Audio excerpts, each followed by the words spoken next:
देखिए, नहीं अभी फिलहाल नहीं है, मैं अवेलेबल कराता हूँ इसे। देखो, न्यूरल कंट्रोल एंड कोऑर्डिनेशन में सबसे पहले हमें पता है neurons, neuron word is derive from nerves, right? तो neuron is related to nervous system. ठीक है, neurons are that nervous system, right? तो न्यूरॉन जो वर्ड है, it is the cell, it is the cell of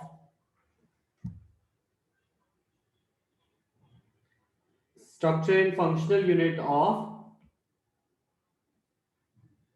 nervous system, right? So this is structural and functional unit of nervous system.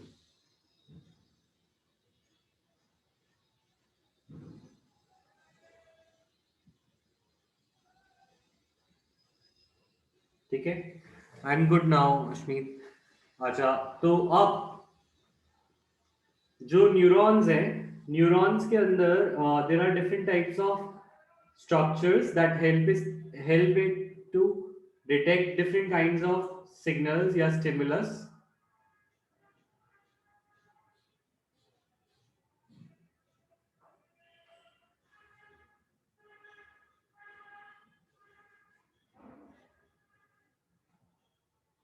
ठीक है, for example it has dendrites,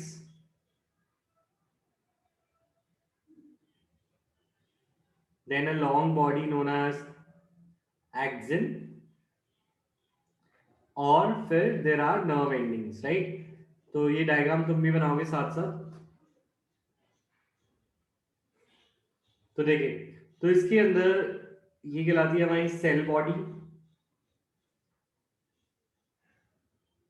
cell body के अंदर जो branches हैं, these are called dendrites.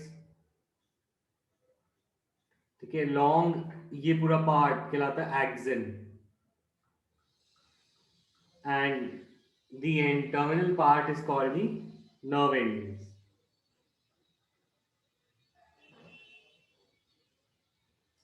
ठीक है, ये पूरा का पूरा जो एक सेल है, this is a cell of neuron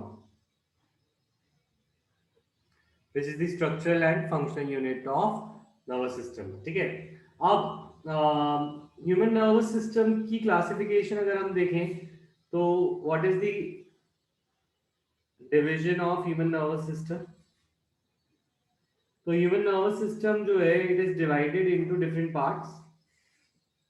One is central nervous system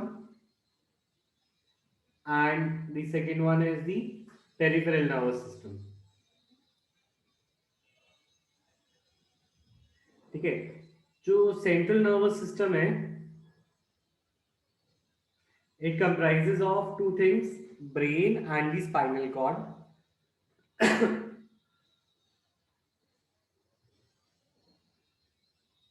It consists of brain and the spinal cord.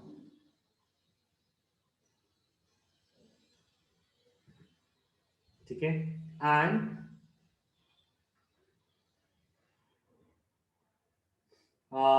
इसके अलावा जो पेरिफेरल नर्वस सिस्टम है, it consists of all the nerves. Peripheral nervous system क्या comprise करता है?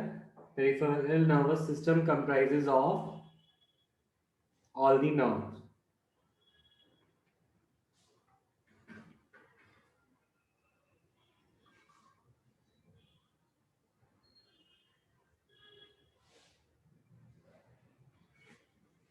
ठीक है,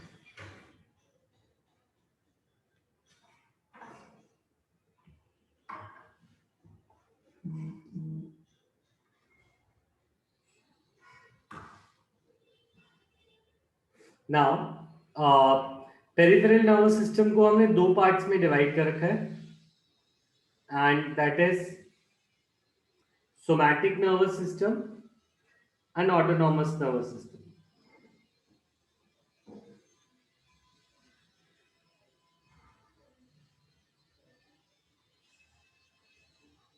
ठीक है, सोमैटिक और ऑटोनॉमस नर्वस सिस्टम में क्या डिफरेंस है?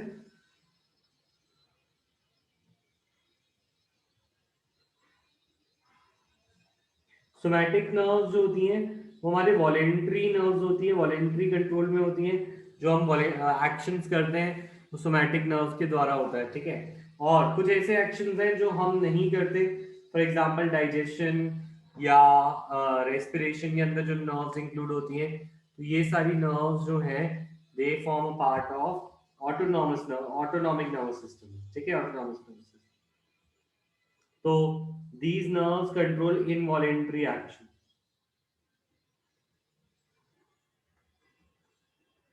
तो ऑटोनॉमस नर्वस सिस्टम दो पार्ट्स में डिवाइडेड होता है further. One, it is divided into our sympathetic nervous system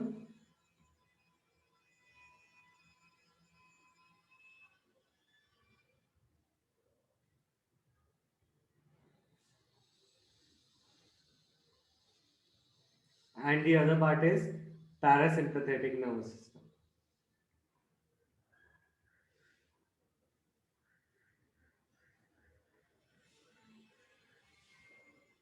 ठीक है, तो the difference between these is that ये दोनों कंट्रोल करने के काम आते हैं, एक दूसरे के एक्शंस को ऑपोजिट करते हैं। सिंपैथेटिक और जो नहीं नहीं वो अलग होता है, देखो हम मसल्स नहीं पढ़ रहे अश्मी, ठीक है, वो मसल्स होती हैं वॉलेंट्री एंड इनवॉलेंट्री, ये नर्व्स हैं जो मैसेजेस लेके जाते हैं मसल्स के पास एक्शन करने के लिए, ठीक है अश्मी। नितांश सर आपने ना हाँ बोलो। आपने ना ऐसा वो वीडियो में बोला था जो भेजी थी आपने। तो हो सकता है उस टाइम मैंने गलत बोल दिया, कोई बात नहीं, तुम अभी सही कर लेना उसको, ठीक है। ये बोला होगा कि वो स्केलेटल मसल्स को वो करती हैं, शायद ये बताया होगा मैंने, वहां तक मैसेज को लेके जाती है। चलो कोई बात नहीं, अगर ऐसा कुछ था तो फिर वो मेरी गलती है, शायद मैंने गलत बोल दिया होगा। अच्छा अब नितांश तुम भी ये बनाओगे जल्दी से फ्लो चार्ट, तुम लेट आए हो बट फिर भी ठीक है। अब दे इन दोनों का फंक्शन क्या होता है, they both supplies to the same there nerves, ठीक है, दे आर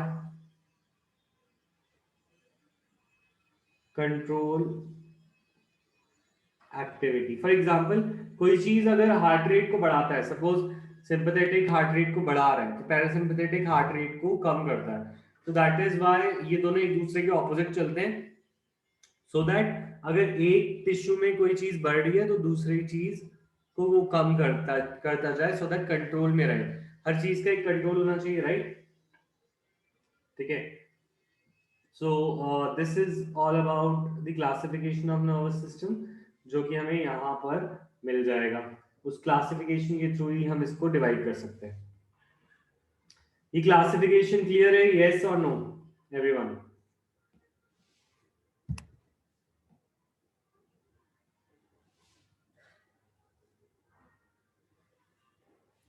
ठीक है, अब आते हैं हम न्यूरॉन की बात करते हैं, तो न्यूरॉन के स्ट्रक्चर में क्या क्या है ये देखना है। तो न्यूरॉन्स के स्ट्रक्चर में there are certain granules, these are Nissl's granules, ठीक है, that are made up of ribosomes, different kinds of, ठीक है। और उसके बाद हम देख रहे हैं कि देयर आर शॉर्ट फाइबर, जिसे डेंड्राइट्स बोला गया है यहाँ पे, ठीक है। उसके अलावा जो एंडिंग स्ट्रक्चर होता है एक्सन का, नर्व एंडिंग, उसके ऊपर बल्ब लाइक स्ट्रक्चर होता है, और इस बल्ब लाइक स्ट्रक्चर को हम बोलते हैं synaptic knob, we call it synaptic knob. और साइनैप्टिक नॉब्स के अंदर सिग्नल केमिकल्स होते हैं that help in transfer of signal from one point to another, ठीक है। दो तरह के एक्सन्स होते हैं, there are two types of axons, myelinated and non myelinated. तो जो माइलिनेटेड नर्व फाइबर्स होते हैं उनके ऊपर एक एनवेलप होता है, और वो कौन सी सेल की एनवेलप होता है, Schwann cell. You can see ये येलो वाला जो पार्ट है दैट इज एक्सन, इस एक्सन के ऊपर जो ये पिंक वाला पार्ट है this is the Schwann cell. तो जो माइलिनेटेड फाइबर्स होते हैं, जो माइलिनेटेड होते हैं, myelinated nerve fibers will have this Schwann cell over their axons, ठीक है। तो और ये हेल्प किस में करते हैं, they help in conduction of faster conduction of nerve impulse, क्योंकि इसके अंदर जो है मैसेज को ट्रांसफर होना है। नर्व्स का मेन फंक्शन क्या है? फंक्शन ऑफ नर्व्स या neurons is to transfer signals या messages from one body tissue to another, ठीक है। और अगर दो गैप्स होते हैं दो माइलिन शीट के बीच में, this is called nodes of Ranvier, ठीक है। अब कहाँ कहाँ पे माइलिनेटेड नर्व्स मिलती हैं? माइलिनेटेड नर्व्स हमारी स्पाइन्स और स्पाइनल कॉर्ड और ब्रेन यानी क्रेनियल नर्व्स में मिलता है। और अनमाइलिनेटेड नर्व सेल्स ज्यादातर हर जगह दिखाई देने को मिलता है। तो नोड्स ऑफ रैनवियर क्या है? The gap between the two Schwann cells, you can see ये एक श्वान सेल है और ये एक श्वान सेल है, इन दोनों के बीच में यहाँ पे एक गैप है। This gap is called nodes of Ranvier, ठीक है।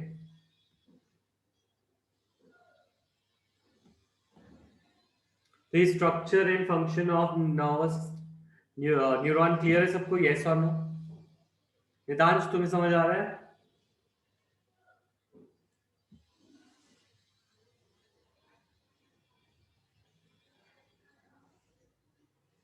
ठीक है।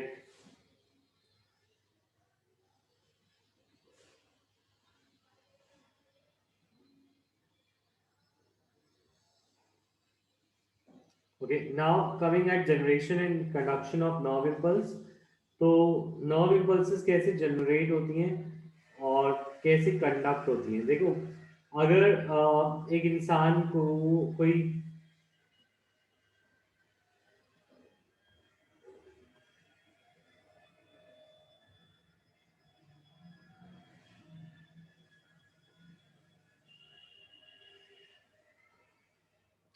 if a person touches a hot surface, तो या फिर suppose a person touches a pointed substance, ठीक है, तो pointed object को, जैसे फॉर एग्जांपल सिरिंज, किसी इंसान को एक सिरिंज लगती है तो वो सिरिंज उसके अंदर उसकी नर्व्स के अंदर it will produce a signal, right.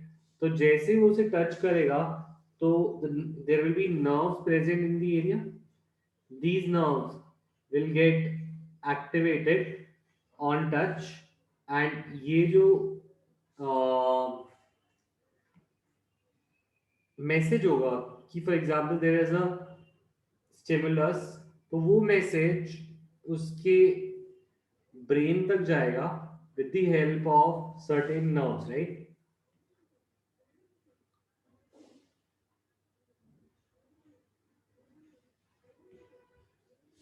ठीक है, there is spinal cord, back side पे होती है, डॉर्सल साइड पे होती है, बट स्टिल स्पाइनल कॉर्ड होती है एक। फिर spinal cord is attach to brain,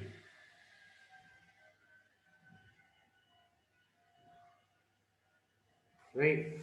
तो अब जो सिग्नल है वो स्पाइनल कॉर्ड से पहुंचते हुए ब्रेन तक जाता है, और ब्रेन से फिर से सिग्नल आता है, और वो ब्रेन से सिग्नल जो आता है स्पाइनल कॉर्ड के थ्रू होते हुए आता है, and then it leads to an action. ये हमारी मसल्स पे जाता है और मसल को बोलता है कि वहां से हाथ हटा लो, राइट।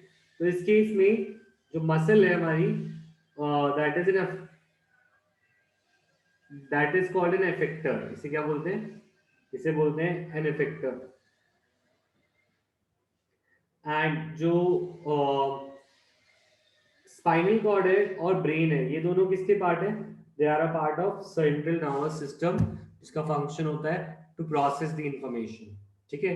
और जैसे ही सिग्नल पहुंचेगा इसके हाथ के पास वापस, तो वो उसको हटा लेगा सो दैट और हार्म ना हो उसकी बॉडी पे, right.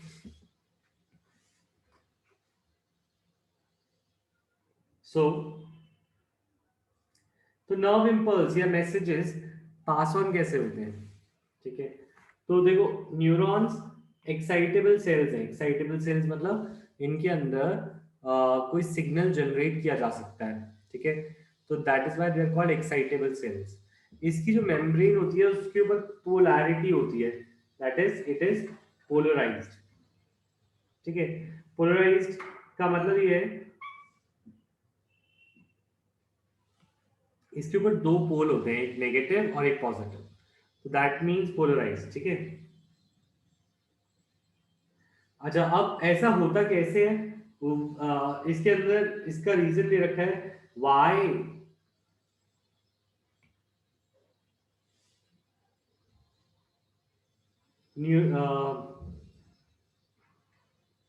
Neuro neural membrane is polarise. Neuron की जो मेम्ब्रेन है वो पोलराइज क्यों होती है? Why is it polarise? ठीक है, इसका रीजन है because there are different types of ion channels present on the neural membrane. जो उसकी नर्व की मेम्ब्रेन होती है उसमें बहुत सारे आयन चैनल्स प्रेजेंट होते हैं। ये जो आयन चैनल्स होते हैं ये डिफरेंट डिफरेंट आयंस को अंदर बाहर जाने देते हैं। ठीक है। फॉर एग्जाम्पल यहाँ पे देखो, अगर हम देखें तो when a neuron is not conducting an impulse, तो इस केस में it is more permeable to potassium and impermeable to sodium. So membrane is negatively charged due to the proteins present in the exoplasm. तो क्या कह रहे हैं कि अगर मेम्ब्रेन पे कोई सिग्नल नहीं है तो इस केस में वो मेम्ब्रेन रेस्टिंग फेज में है, और रेस्टिंग फेज में जो एक्सोनल मेम्ब्रेन है, एक्सिन की मेम्ब्रेन है, वो पोटेशियम को आने देती है पर सोडियम को नहीं आने देती। ठीक है। बट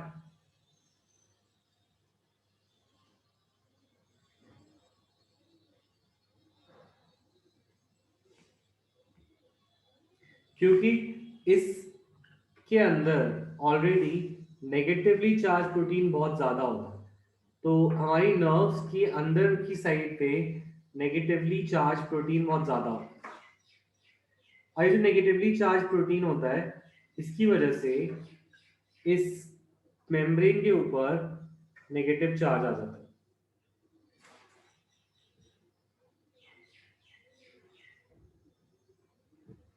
ठीक है।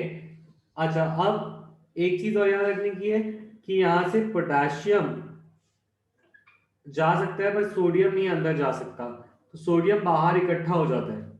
ठीक है। तो सोडियम रेस्टिंग स्टेट पे sodium can not enter inside. ठीक है। अब होता क्या है कि अंदर की साइड पर there is high concentration of K plus and negatively charge protein.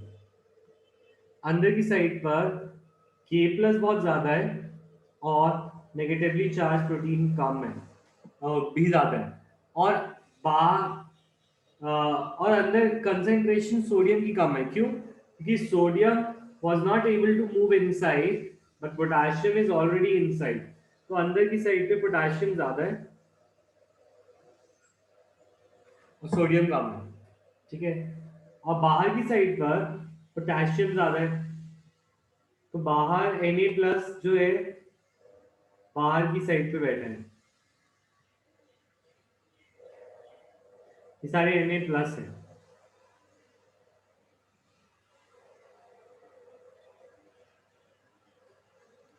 ठीक है। बाहर की साइड पे Na प्लस ज्यादा है।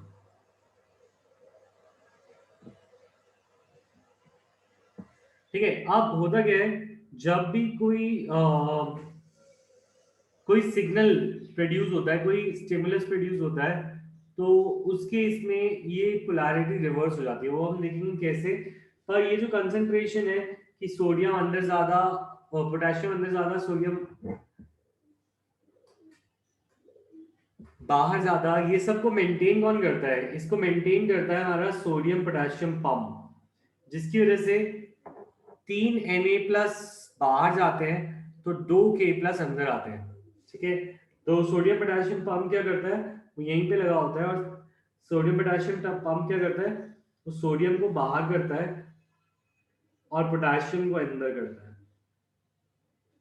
ठीक है। 3 सोडियम बाहर जाते हैं तो 2 पोटेशियम अंदर आते हैं। ठीक है।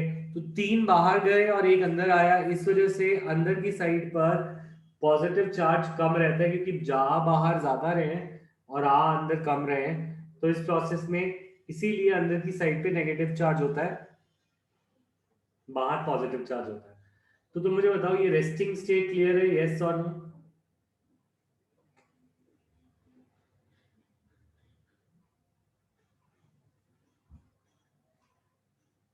रेस्टिंग स्टेट में क्या क्या है, एक बार मैं शॉर्ट में रिपीट भी कर देता हूँ। सबसे पहले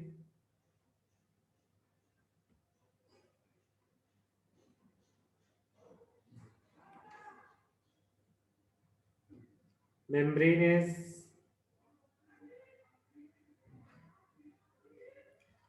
impermeable to Na plus but permeable to K plus।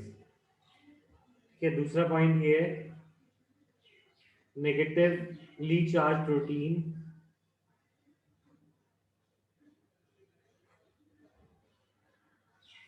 is accumulated inside।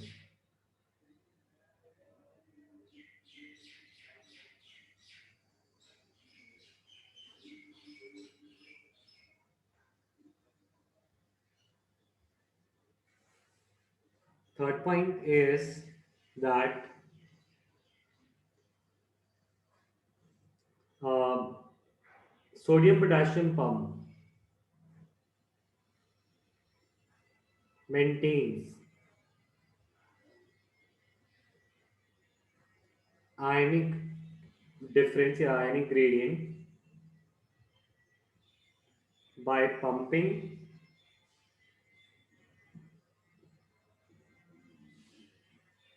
3 Na plus out and 2 Na plus in। ठीक है, सो ये रेस्टिंग स्टेट है। ठीक है, but as soon as there is a potential difference या फिर एक सिग्नल, सिग्नल किस फॉर्म में आता है? सिग्नल आता है in the form of potential difference. ठीक है, अच्छा एक चीज और यहाँ पे कह रहे हैं रेस्टिंग स्टेट में, रेस्टिंग प्लाज्मा मेम्ब्रेन के बीच में जो पोटेंशियल डिफरेंस होता है that is called the resting potential. ठीक है, तो पहले एक चीज और रह गई यहाँ पे, वो चीज क्या है कि जो यहाँ पर मेम्ब्रेन के आसपास, अगर तुम मेम्ब्रेन पे ध्यान दो तो यहाँ पे एक पॉजिटिव एंड है और एक नेगेटिव, जैसे बैटरी में होता है। तो अगर मैं यहाँ पे एक वोल्ट मीटर लगा दूं, जो कि हम लगा नहीं सकते, बट स्टिल अगर मैं एक छोटा सा वोल्ट मीटर यहाँ लगा दूं नर्व के अक्रॉस, तो इस केस में जो पोटेंशियल डिफरेंस आएगी इस वोल्ट मीटर में, ठीक है, वो potential difference will be known as resting potential. तो कोई तुमसे पूछ ले what is resting potential, resting potential is the difference between the potentials of the membrane in the resting state. Resting state में जब कोई स्टिमुलस नहीं है तो उस केस में जो पोटेंशियल डिफरेंस होता है उसे हम बोलते हैं रेस्टिंग पोटेंशियल। ठीक है, अब बात आती है स्टिमुलस अप्लाई करने की। जब स्टिमुलस को अप्लाई किया जाता है, ठीक है, इस केस में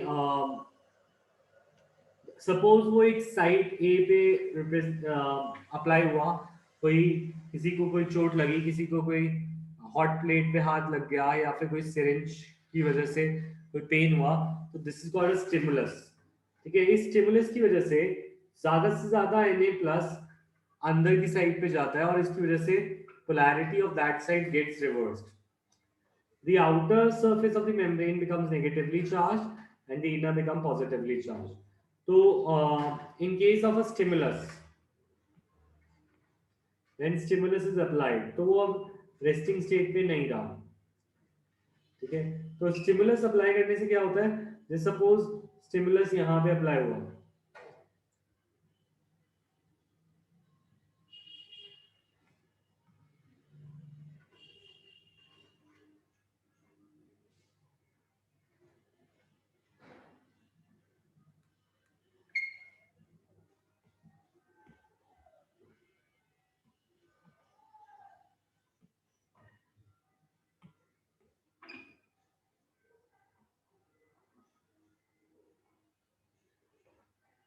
देखो सपोज जो स्टिमुलस है वो अप्लाई हुआ यहाँ पे,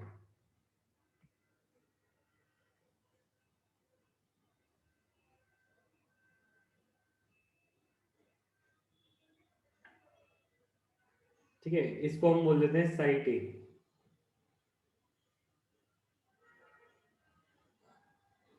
तो ए साइट पे जैसी स्टिमुलस आता है तो Na+ अंदर चला जाता है। जो Na+ बाहर वेट कर रहा था इतनी देर से अंदर जाने के लिए, जिसको जगह नहीं मिल रही थी, वो Na+ जल्दी से अंदर रश कर जाता है। Na+ rashes inside. अगर Na+ अंदर रश करेगा, इसको इस साइड समझते हैं, जिधर स्टिमुलस लगता है वहीं पे Na+ अंदर रश करता है।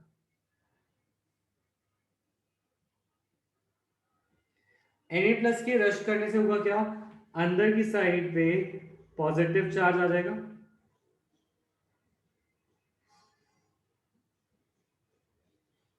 और क्योंकि सारे Na+ अंदर चला गया तो बाहर नेगेटिव हो जाएगा।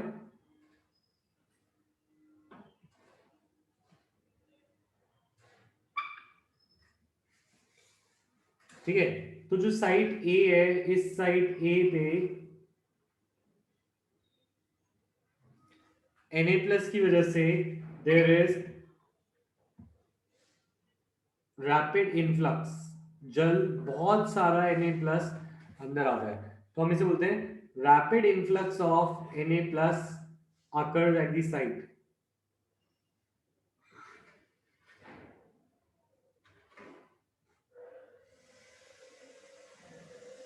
और जब इतना सारा Na+ अंदर आ जाता है तो it leads to reversal of the polarity.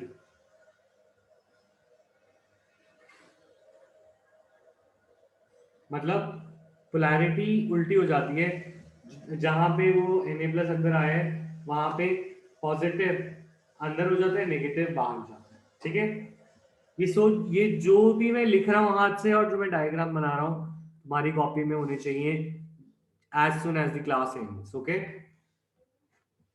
Next. तो इससे हुआ क्या, पोलैरिटी रिवर्स हो गई। ठीक है, तो ये हमारा पॉइंट नंबर 2 यहां से शुरू होता है, that rapid influx of Na+ reverses the polarity at the site and inner side become positively charged।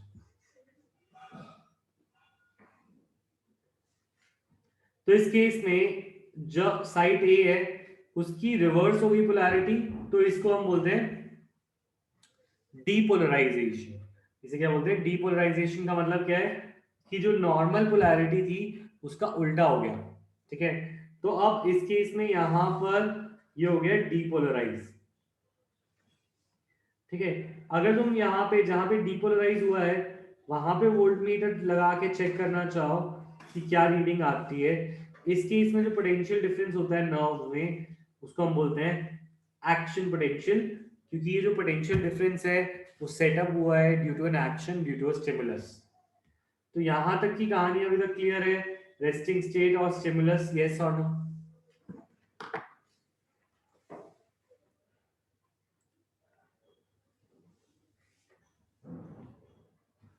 ठीक है,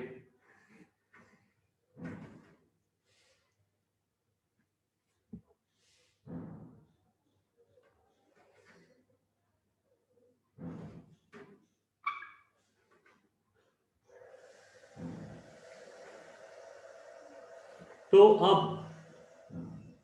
इसके बिल्कुल आगे एक और साइट है and that is site B.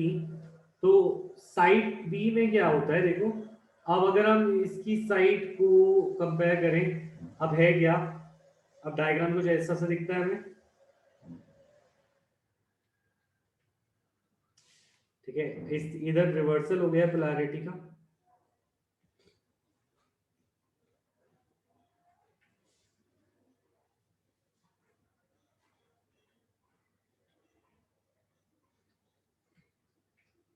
Site ए थी ये।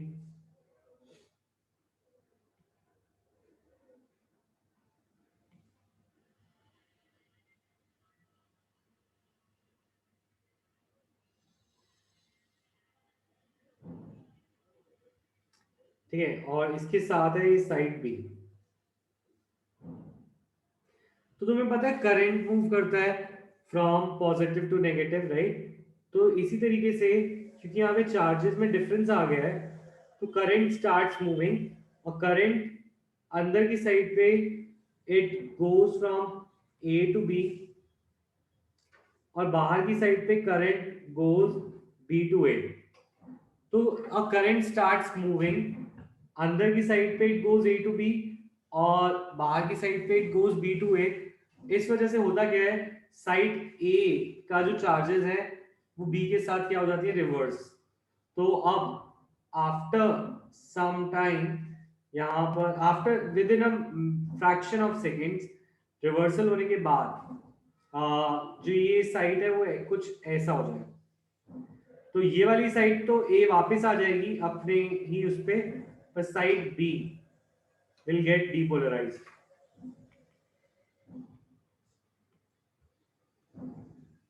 ए पे तो वापस आ गया और बी पे पोलराइज हो गया।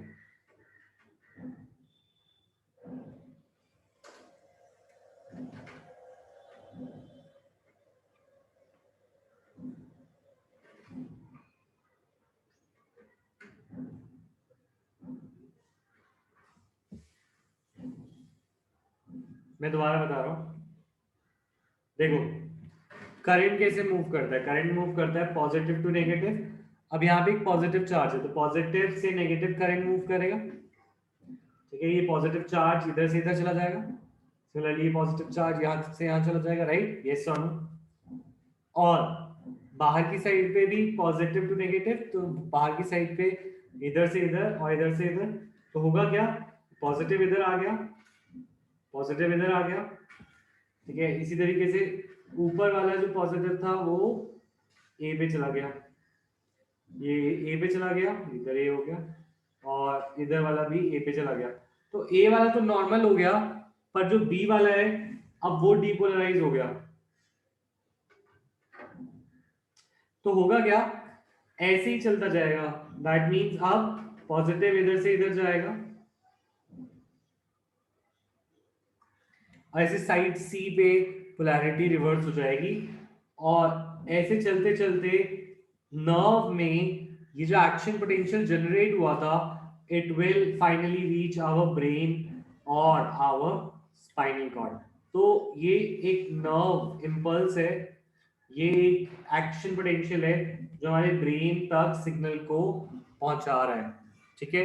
तो तुम्हें ये मैकेनिज्म समझ आया, यस और रिपीट। यहाँ पे लिखा होगा at site A immediately ahead, the positive charge on the outer surface and a negative charge on the inner surface, ठीक है। on the outer surface current flows B to A and inner side पे goes A to B. The sequence is repeated, यही sequence repeat होता जाता है along the length of the axon until the impulse is conducted, जब तक impulse हमारी आगे पहुंच नहीं जाती, ठीक है। तो ये सब क्यों हुआ, क्योंकि स्टिमुलस की वजह से Na प्लस अंदर आया था। तो ये बहुत छोटी सी देर के लिए होता है, और with in a fraction of second K plus diffuses out of the membrane, restore the resting potential. तो अगर हम बात कर रहे थे कि साइड ए पे तो स्टिमुलस लगा हुआ था, तो स्टिमुलस लगे होने से क्या होता है, स्टिमुलस अगर लगे भी रहे तो उसके बाद जो Na प्लस है, थोड़ी देर बाद जो K प्लस है वो बाहर चला जाता है और स्टिमुलस का एक्शन खत्म हो जाता है, ठीक है। दैट मीन्स और इम्पल्स नहीं जनरेट होती, फाइनल पॉइंट में K प्लस बाहर चला जाता है एंड रेस्टिंग पोटेंशियल को वापस से रीजनरेट कर देता है।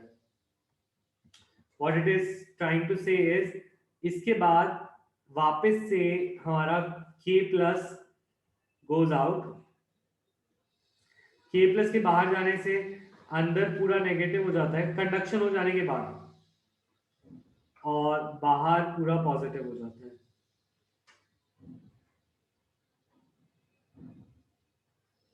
कंडक्शन होने के बाद तो ये द नर्व रिटर्न्स टू कौन सी potential, resting state. Resting state पे नर्व बाहर आ, मतलब नर्व अपनी नॉर्मल स्टेट पे आ जाती है आफ्टर सम टाइम, ठीक है। So you tell me, is this clear, yes और no. generation and conduction of nerve impulse clear? Yes or no?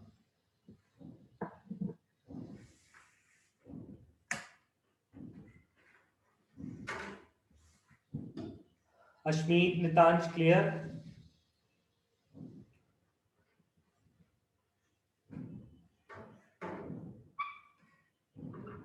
ठीक है.